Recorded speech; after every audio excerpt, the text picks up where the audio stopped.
we have been subjects in an experiment, and it has failed. And the consequences are fatal. That's when politicians started playing physicians. So is that. So is that. And so is that.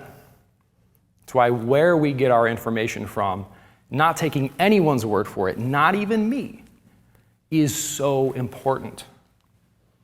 The source of our clog is that we've been told to eat the wrong quality of food and do the wrong quality of exercise. So how did that happen? Well, at the root of it, this calorization of everything is this fear of fat and fear of foods containing fat, or lipophobia. So how did we come to fear fat? How did we come to think that natural foods that are extremely high in carbohydrate are good for you, and that other foods that are high in fat are bad for you? Based on the fact that they have fat alone.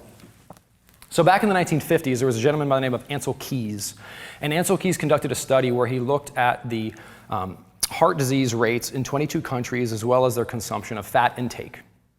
He then published a study with 6 countries. So he had data from 22. He published a study from 6 countries.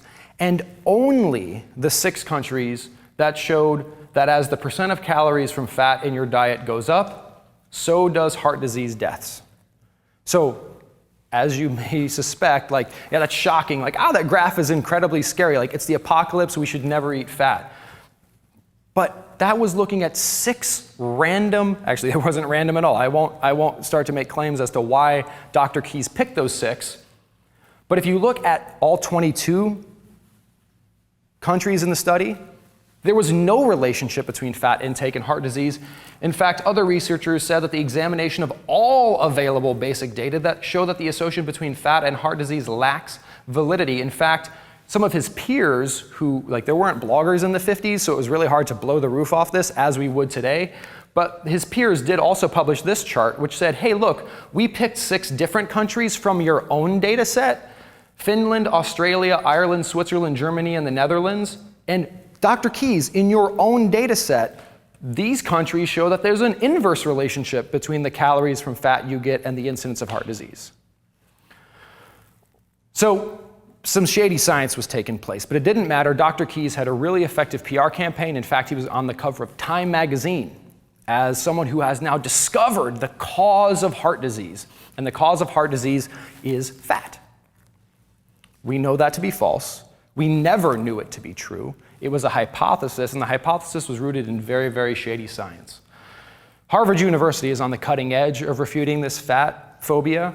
Dr. Hugh over at Harvard University tells us it is now increasingly recognized that the low-fat campaign has been based on little scientific evidence and may have caused unintended health consequences.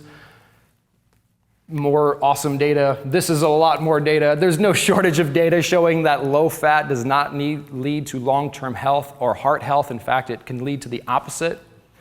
No shortage of data. Check it out in the book. But Dr. Willett really brings it home. Dr. Willett is the chair of the Department of Nutrition at the Harvard School of Public Health. Really, really cutting-edge researcher.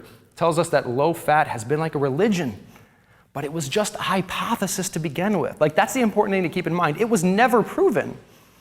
It just got talked about a lot, and sometimes when you say a lie often enough, it can become the truth.